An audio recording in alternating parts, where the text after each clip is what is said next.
Here we go. Well, good morning, everybody, and welcome. It's another Tuesday, and we're going to do some fun today. We are going to do the script that we have been talking about, and we are very, very excited today because we have a guest with us today on our AMAs, and we are very excited. Thank you so much, Ryan, for joining us today. We really appreciate you joining us, and thank you for jumping in the scripting with us.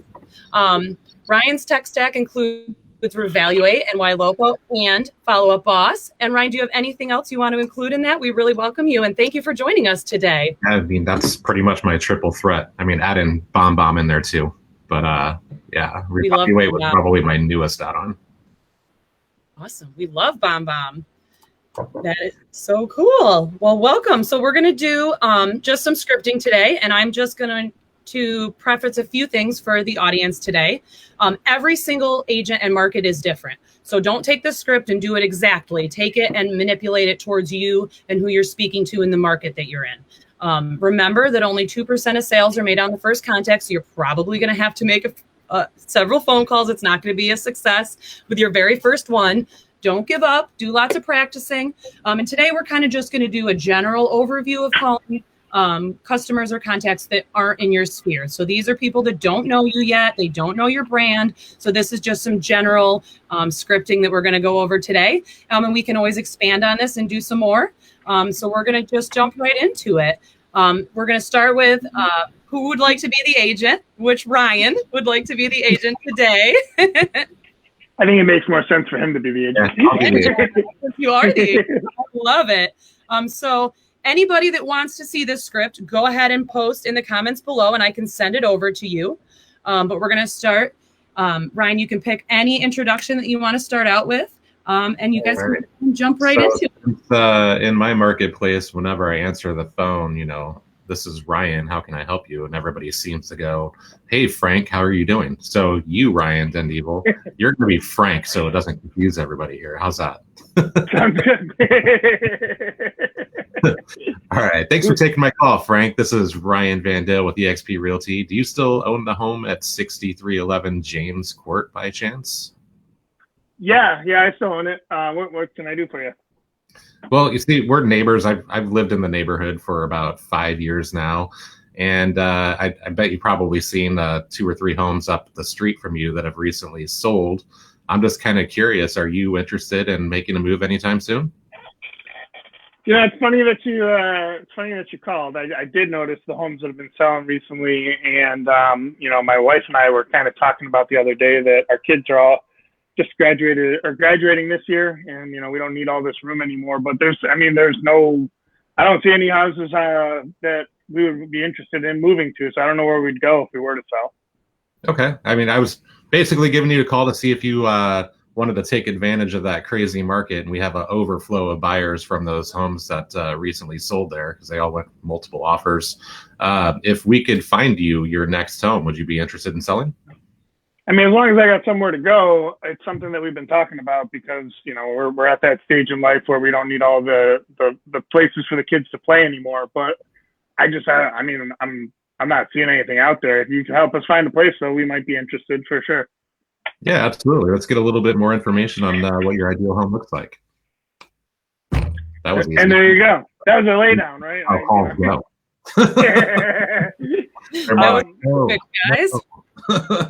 See how easy it is? Yeah, you're the nice role play guy. Like, I'm usually the one that's like gives only the first time. You gotta ease into it. It's the first call of the day. I used to be an ISA trainer, so you never beat them over the head too hard in the beginning, or nobody volunteers to go again. But one thing that I think is really interesting and important to mention to folks is that it's not. So what we are talking about calling here are the very likely movers, right? So that's not going to be every call. No one's going to be that easy, right? But they are people who, if you can get them to open up about something, is showing that there might be a reason that they would be interested in moving, which is the trigger that's causing us to call in the first place. And I like if your farm is your neighborhood, man, that's a nice warm intro. Like, you've seen the houses up for sale. I live in the area, and I think that's a great farm to work, is your own neighborhood or somewhere you're comfortable with saying that I live in the area and I'm very familiar with the area. the next phase, or the more difficult ones, obviously, are the ones where you aren't the next door or aren't in the neighborhood, don't live there, but you work there. I think maybe if we do that one next, I'd be a little harder on that one. Right? Is when I talked to you, Ryan, and we got set up, like the only farms that I actually paid for outside of the sphere that I imported in were my own neighborhood and like maybe like 3-4 blocks outside of it, and then a neighborhood that's about 2 miles down the road that I've sold about 140 homes in because I had the new construction account. So it's like they all know me, or at least see my car because I got an obnoxious wrapped car that I drive around. So they all know who I am. So it makes it easier when I pull the farm that way. Now I will ask you a question. Do you, because I do everything through Follow Up Boss, so I don't necessarily go through Revaluate's dashboard. I just kind of see the score in Follow Up Boss. Now, if you have a high scoring farm lead, so to speak, that I didn't pull into Follow Up Boss, but you found for me, do you suggest doing some background research before making that call, or just jumping right in? And the only reason I ask that is it's been a while since I've actually looked at the dashboard, and the first person that came up, which was the highest score, said it crossed the threshold in May of last year, and they actually sold in March, and they don't live there anymore. Last year. So it crossed the threshold after they already listed and sold, and they don't. So that was after we set you up in May, right? Wasn't that when we started your account? I don't remember. It could have been. I think it was earlier than that because it wouldn't have shown those dates. Oh right, yeah, it would have started. Cause what I was thinking is, oftentimes when we first set it up, we'll catch people that just listed or just sold because we weren't watching them 6 months earlier. So they'll show kind of post move because we weren't tracking them early enough, and so that's why we do the overtime monitoring, because if we just do snapshots, then you miss half the opportunities because you're not able to be first to the table with them. So I'm guessing, I don't know, there's probably some people out there that are like me that started it up just as an add-on to what we're doing with Ylopo and Follow Boss. So it's probably good to know that, because like if I'd never really cold called, so to speak, these farm leads that came through. So I only used them to monitor my buyer's agents to make sure that when, like if they're not making that call within the first 5 minutes and I have to go through and kind of reshuffle who's getting these leads, I want to make sure that I'm going from the highest Revaluate score to the lowest in doing so. But I'm not really calling anybody that we don't already know, or, right, to us in some other manner. So it's probably, would you say it's important to go through and do just a little bit of background research before we start calling, especially for someone like me that's had them for a year and hasn't been that way? I mean, it depends on how many calls you're going to make in a day, right? Like, so I've done both sides of the coin where, if you've got 10,000 people that you're going to be dialing through in a power dialer, and you'll be calling them all quickly, and then you just train whoever's making the calls for an hour at a time to quick pull them up when they answer. So you're not wasting a lot of time researching people that aren't going to answer anyway. But if you're more refined, you got like 20 phone calls that you're planning on making, and you're going to just keep calling them until you get a hold of someone, then yeah, I would absolutely recommend doing like just a quick research, make sure it's not already listed, not already sold. Because for the ones you don't know, you're not going to know a lot of that information. And you can find out a lot about somebody just by quick choo. You pull them up in our, go ahead. On that same note, when you said that's why you do your spot checks on these people, I know I've had some emails in the past kind of scattered here and there that I've probably ignored a little bit because I was busy, just to be honest. Is there a place on your dashboard to update that contact so you know whether it's successful or not? Like to update, like to let you know, like whether they've already like bought and sold, they don't live there anymore, whatever it may be, to help make your scores better. Yeah, usually it's that email that we send out that's like hey, we let you know about a very likely mover. Can you tell us whether you talk to them and if they're moving or not? So it's only one in a while. I'm not sure, Katrina, do you know if there's a spot to report successes in the dashboard? I've never actually looked into that. I don't think you can do them in the dashboard. You can just do them on those alert surveys, but you can go back and do the old ones. But you can't update that it's been bought or sold, but you can go into the contact and update. Like if you get a new phone number, you get a new email, you can update that in the system. But I don't think there's a spot where you can push right from the dashboard that they've already sold. I saw be in those comment survey emails here that said something important to note. We have had successes reported by our users where the homeowner had recently moved but had a major life event happen. That where they one of the things I thought would have been cool is the first one that I checked today. I can look up in our assessor's site. We can see where they moved to, especially if they're still in the area. Yep. Set them up on a seller report through Ylopo and just let them kind of do their background thing while you're trying to get a hold of them. Yeah. I'll be your new agent. And to Ian's point there, like what he's talking about is people who move and then like within 2 years of moving, something happens and they have to move again, whether it's a job change or, heaven forbid, a divorce or maybe a marriage, right? Like they bought this house and this house isn't the right one, so they move again. Those are people that traditionally they don't fall into your radar because you're not expecting someone to move 2 years after they bought a house. Our Right. CTO is a great example. He moves every year and a half to 2 years. And so if he didn't have someone he worked with Really himself does. regularly, they would never pick up on that because he's an outlier. And so we'll catch those life events with those outliers, which will help people to stay in front of them. The surveys are the best way to report the successes. We love when people do that, like just click through the extra mile to do that so that we can track, anybody who's been to a demo with me, I talk about how we have the white paper successes, but our self-report successes, kind of between the two, they paint the real picture because the people who are happier can usually be bothered to fill out the survey, but the white paper tracks the MLS data. And so the marriage of the two gives us a real good idea of how accurate the data is. All right, so let's do one more where you're not right in the neighborhood and I won't be as easy. I won't be as nice of a person to you this time. It could have been the grumpy neighbor because that's more likely to happen. Although if you're wearing that shirt, how could anybody say it took me 4 years to have somebody actually wave at me when I went by. I think it's Really? yeah. I don't drive like the typical like BMW or Volvo in the neighborhood, and it's a wrapped Prius, so they all hate me. But Your shirt is perfect, though. It really is. That is so awesome. what's that? Your shirt, it's so awesome. I love it. It's like got the little logo in the back, Look at you. I love that. Here I am doing this just to get your Revaluate hat, and you like my T-shirt, so maybe. One, you're gonna have your swag. All right, cool. Okay. All right. Let's see here. Hey, Frank, this is Ryan from eXp Realty. I'm calling neighbors to the home at 6311 James Court. Are you familiar with that house? The one right up the road that just went up for sale a couple days ago? That is correct. Yep. Yeah, I know the house. All right, well, I'm giving you a call because that house went about $20,000 over list price. And that house did? Yes, it did. That place is a crap shack.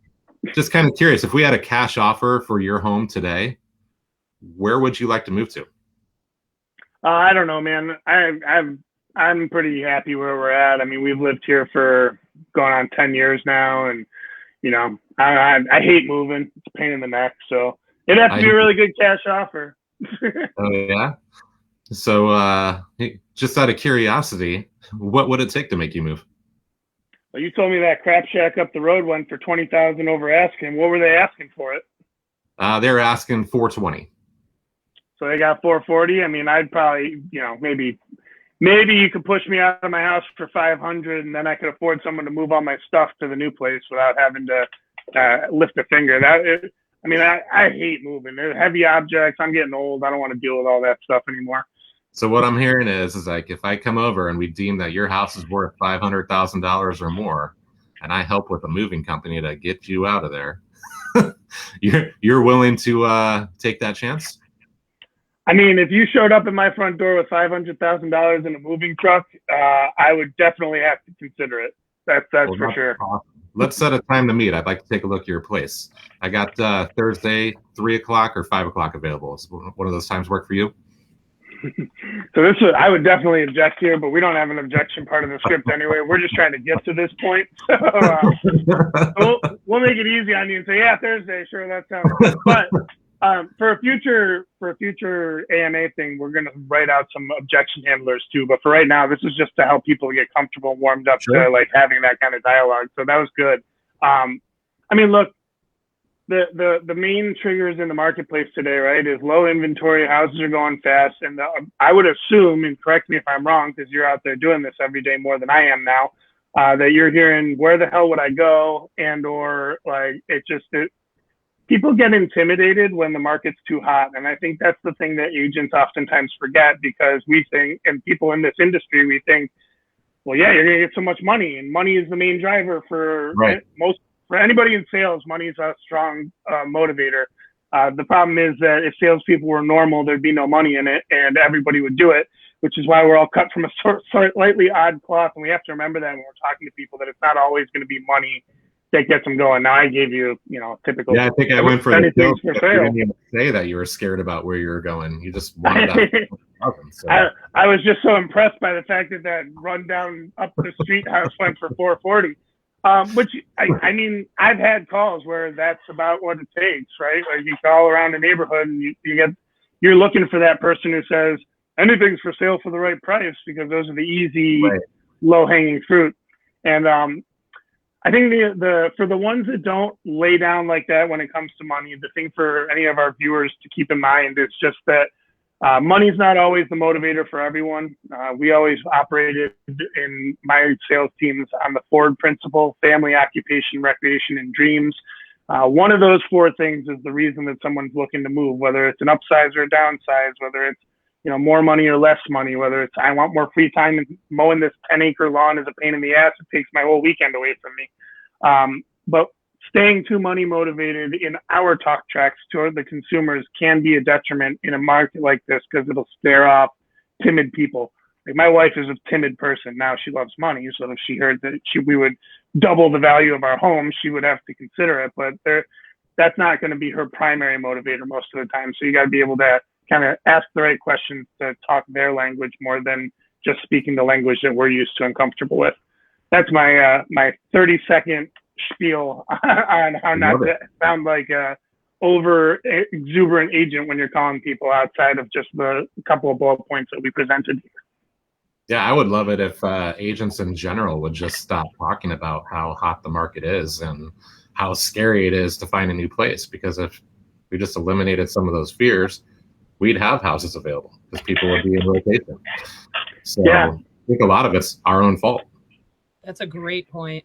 Yeah, for sure. I mean, you see it every day, right? It's perfect storm. It's great interest rates. I mean, they may be paying a little bit higher top dollar on their next house, but they're going to get top dollar for theirs. It's all going to equal out when you're, trading a transaction for a transaction. Now, if it's just something they need to get rid of, yeah, awesome. If they have to, move into another area or another state completely, I mean, that could pose a problem. But, where we're at, yeah, if we just quit, promoting all this fear-based stuff, then we'd have a bunch of houses in rotation. And it's funny because everybody's doing it right now, right? Like you go on Facebook, and I know that I'm in my little echo chamber in Facebook now within the real estate community. So I hear a lot of just what they're saying, not always what the rest of the world is saying. But everybody's like, oh, I sold this house for $80,000 over asking, or this house for that much over asking. And if I'm a consumer, that petrifies me. But I stopped. I hit like a certain point, kind of like, I don't know, maybe a quarter through COVID, and realized that, okay, maybe we're in an industry that's not hit like everybody else because my business picked up, whereas a lot of people slowed down and the business is closing left and right. Some people can't work. And I'm like fortunate enough to be in a position where, I can, and it's been fantastic. And I just kind of wanted to quit putting that in people's faces all the time. Sure. So even my, little selfless, I don't know, not selfless. my plugs on, got another house pended, or, sold this, sold that. Instead of saying how quickly it went or multiple offers, I just quit doing that. Just showed like a simple, like proof of production. and no like list price, sales price, nothing. Just sold, 3-bedroom, 2-bath, the price, that's it. Nothing like outrageous about how quick it went. This one sold in 4 hours. This one had like 10 other offers, went for 20. No, I quit. It's like, why? Sure. Do you know how that's impacted like the results that you get from those posts and whatnot? Like, have you seen any marked impact? Quite honestly, in this area, I live in Iowa. I mean, I'm in Iowa, Illinois. We're on the Mississippi River. I mean, we're not like quite in the middle of cornfields, but we're still a 400,000, populous area. And I don't know. I think that people really don't care if agents post about how much they sell. They'd rather see you post about what you're doing for the community, posting about, your family, your recreation. Fourth question, family, occupation, recreation, drink. Yep. They care more about, you and the way you live your life than they do about how many houses you sell. Like, I don't think granted, don't get me wrong, I wouldn't be as successful, but I don't think it would matter. Like, if I sold 100 million in homes in my career, I could have, 5 million under my belt, post about my family, and probably still get enough business right now. I mean, they'd rather see that. Right. That's funny because about houses if they're looking for houses. Yeah. And if all they're seeing is sold, that's not really helping them. Well, and that's when I used to train ISAs. That was one of the things. Like, we'd have a bio on each of the agents that we were calling on, because we would work through like 5-6 agents in a day.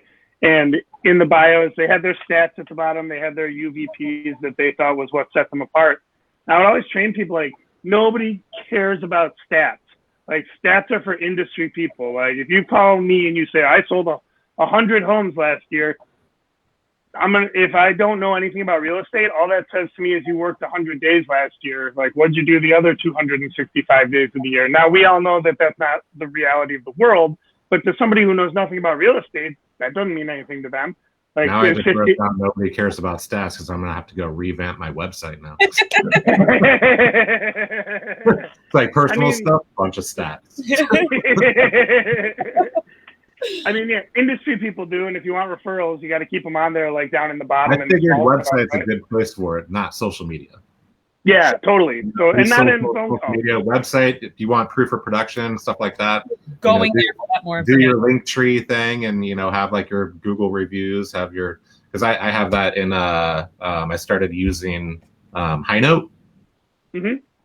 And proof of production is one of the things I do. I just like run once a month. I just pull up like every listing that I've had that's sold, and do a link to that and kind of put that in there, proof of production. Here's, the over 100 million homes that I've sold in the last 10 years, so they can click and see those. But other than that, it's like just one line item.